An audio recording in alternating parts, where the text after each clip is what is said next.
Hello, this is Richard Wilson at the Family Office Club, and we have with us here Janine Blake from OpZone Capital. Welcome, Janine. Thank you. Thank you. And we're excited to have you here today. And why don't we start out with a little bit about your day-to-day, perspective and what your background is in that's allowed you to be so successful in raising capital. Well, my background is portable moving and storage. We actually disrupted the moving industry with a company called Pods, Portable On-Demand Storage. And that was back some 20 years ago. We built a box and then we built a lift and we took it to somebody's driveway. And it started from there. So the customer created new ways for us to use our product. And my job in that was to franchise our system.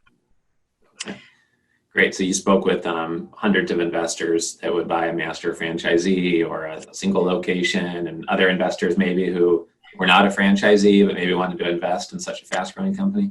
True story. So started out with mom and pops, eventually grew into private equity groups, and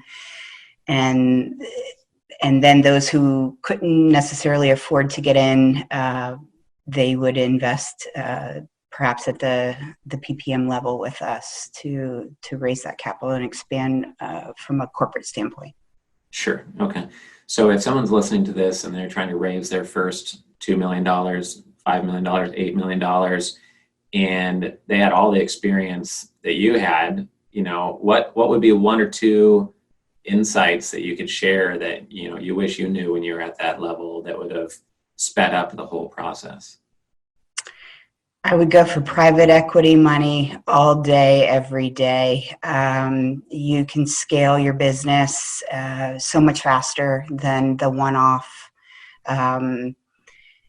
Whether, again, I had a mix, right? So I had private equity coming in to help me grow my corporate locations, and then I had a whole new investor level at the private equity portion where they came in and they bought multiple territories, and then always double the number that you think you need. Always. Right. If you think you need 2 million, you need 4. Right. And what about family offices? Most people go from high net worth to kind of family office, ultra wealthy investors, and then to private equity. Did you quickly skip through that middle section because you were growing so rapidly? Or did you work with a few people that maybe they didn't call themselves a family office, but were at that level? Yes, for sure.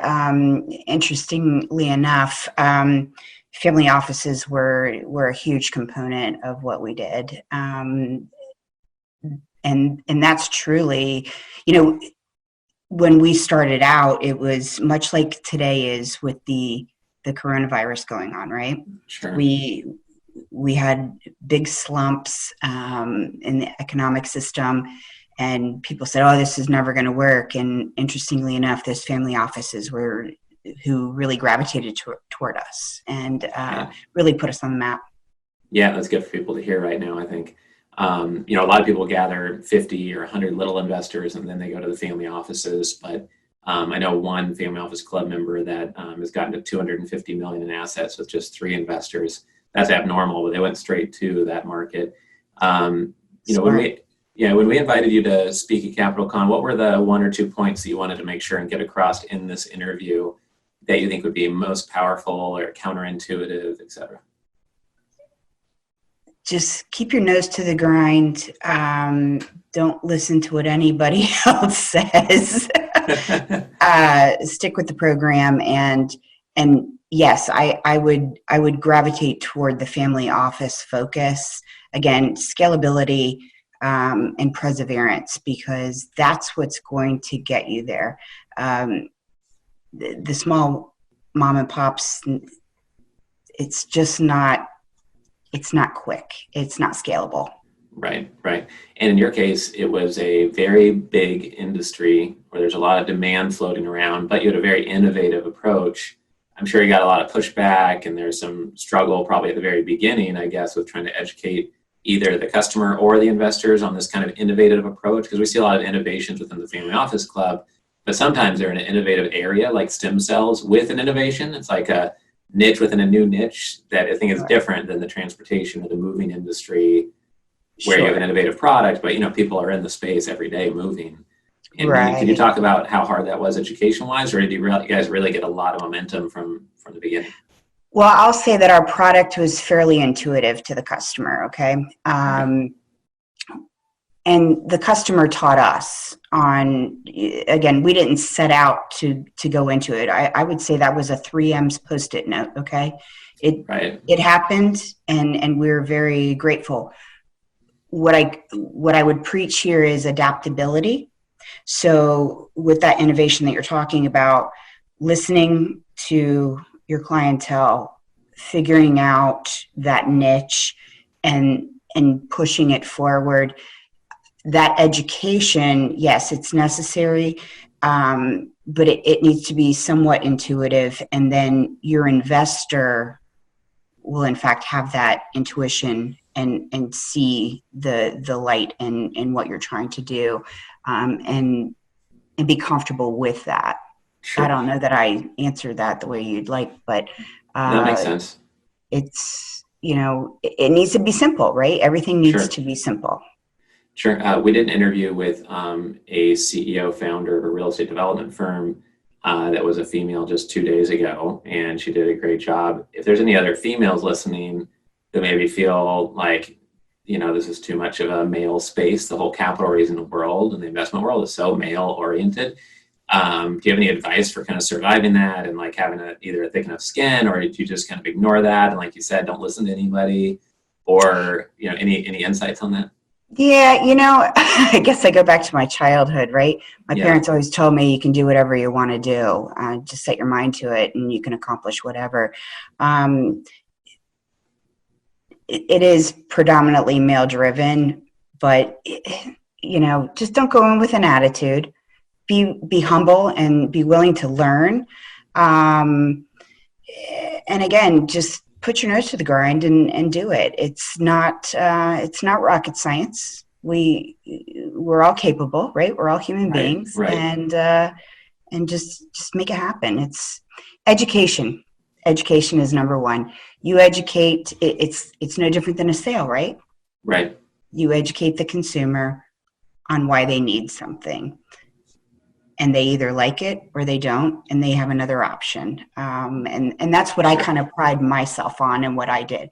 Okay. You could say I sold a bunch of stuff, but no, I educated somebody and I sold a business model. And I'm proud to tell you, I didn't have any failures. You know what I mean? Great. And that's, in my opinion, that speaks loudly. So, right. Yeah, that's great. And then the last question I had, and then feel free to add anything else you wanted to get through during this interview, was a lot of people go to family offices with an idea and they just don't get any response at all. They don't get a reply to their email. They don't get a phone call back. Everyone says, oh, we got to work through referrals. And they say, well, I don't have any yet.